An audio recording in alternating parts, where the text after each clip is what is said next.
જૂનાગઢના ગિરનારની ભવનાથ તળેટીમાં રવિવારની રજાને લઈને મોટી સંખ્યામાં યાત્રિકો ઉમટી પડ્યા હતા। જો કે સવારથી જ જૂની સીડી માર્ગેથી જટાશંકર તરફ જતા યાત્રિકોને પોલીસ અને વન વિભાગે અટકાવતા યાત્રિકોમાં ભારે રોષ ફેલાયો હતો।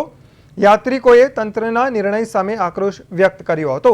પૂછપરછ દરમિયાન પોલીસ અને વન વિભાગ એકબીજા પર જવાબદારી ઢોળતા જોવા મળ્યા અને જાહેરનામાનો હવાલો આપ્યો હતો। રજૂઆતો બાદ અંતે બપોરે 12 વાગ્યા આસપાસ જટાશંકર જવાનો રસ્તો ખુલ્લો કરવામાં આવ્યો હતો। યાત્રિકોએ પ્રવાસીઓને આવકારવાના દાવા વચ્ચે હેરાનગતિ થતી હોવાના તંત્ર સામે આક્ષેપો કર્યા છે। સનાતન હિન્દુ ધર્મના લોકોને રોકવામાં આવ્યા છે। એની સામે જે કોઈ હોય, અમને કોઈ ધર્મથી કે એનો વાંધો નથી, એ લોકોને કોઈ રોકટોક નથી। સનાતન હિન્દુ ધર્મના લોકોને જ રોકટોક કરવામાં આવે છે। જંગલની અંદર આવેલું સુપ્રસિદ્ધ, વિશ્વ પ્રસિદ્ધ જેને કહેવાય એ જટાશંકર મહાદેવના દર્શન કરવા માટે યાત્રાળુઓ આવેલા, એમને બધાને સ્થળ ઉપર રોકેલા। તો અમે પૂછ્યું કારણ કે ભાઈ અમને રોકવાનું કારણ શું? તો કે અંદર જઈને તમે લોકો ઝાડપાનને નુકસાન કરો છો, નદી નાળાને કે ખરાબ કરો છો। હવે વરસાદ તો એટલો થયો નથી કે નદીમાં પાણી હોય। બીજું, અમે તો પ્રકૃતિનું જતન કરવા વાળા છીએ। તો આ એક સનાતન હિન્દુ ધર્મ ઉપર જે ઘણા સમયથી પ્રહાર કરવામાં આવ્યો છે, તો આ સનાતન હિન્દુ ધર્મને અત્યારે સ્લો પોઈઝન રૂપે બધી જગ્યાએ ભવનાથમાં છે। તે જૂની સીડી ખાતે આપણે અહીંથી નવી અને જૂની સીડી, આમ તો ગિરનારમાં બે છે ને, રોપવે છે, ત્યારે હાલ રોપવે તો બંધ છે।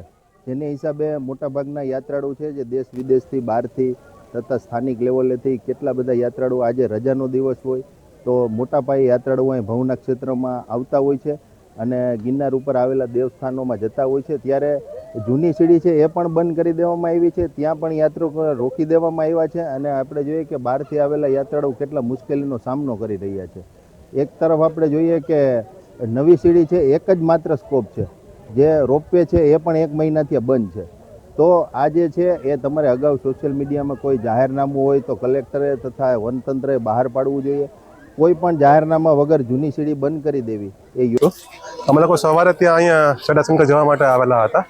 તો ત્યાં પોલીસવાળા સાહેબે અને બધા લોકોએ અમને એવું કીધું કે ઉપર જવાની મનાઈ છે, કે કલેક્ટરનો હુકમ આવ્યો છે તો બંધ થઈ ગયું છે। તો અમે લોકો અહીંથી એ લોકોને રિક્વેસ્ટ કરી કે અમે લોકોને જવા દો। અમે લોકો રાજકોટથી સ્પેશિયલ અહીંયા ઉપર જવા માટે આવ્યા છે। તો એ લોકો કીધું કે નહીં, ઉપરથી જ્યાં સુધી પરમિશન નહીં આવે ત્યાં સુધી મનાય જ છે। પછી કોઈ અમે લોકો બધાએ રિક્વેસ્ટ કરી, તો કોઈ અહીંયા સારા વ્યક્તિ હતા કે જેને બધાને રિક્વેસ્ટ કરી અને એમને ઉપર બધાને ફોન કરાવ્યો, અત્યારે ચાલુ કરાવ્યું છે। તો તે લોકોનો આભાર। અને સનાતન ધર્મ માટે આવી રીતના તમે પ્લીઝ ના કરો અને બધાને હેલ્પફુલ થાવ કે ઉપરમાં જઈ શકે। જટાશંકર મહાદેવના દર્શન કરવા જવામાં તંત્ર રોકી દેતું હોય ને પછી પદાધિકારીઓ ફોન કરીને જવા દેતા હોય, તો આ આખું વ્યવસ્થિત કાવતરાઓ જ છે। કારણ કે તમે બંધ કરો ને તમે જ ચાલુ કરો, તમે જ બંધ કરો ને તમે જ ચાલુ કરો।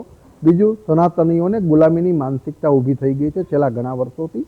એટલે એને કોઈ બંધ થાય એટલે તરત જુસ્સો આવે, થોડી વાર માટે તરત જ પાછું ફોન કરે અને ચાલુ થઈ જાય। એટલે એમ થાય કે ઓ અમે જીતી ગયા, અમે જીતી ગયા, અમે જીતી ગયા। ભાઈ, આપણી જગ્યામાં કબજા થઈ જાય ને આપણને એમાં જવા દે।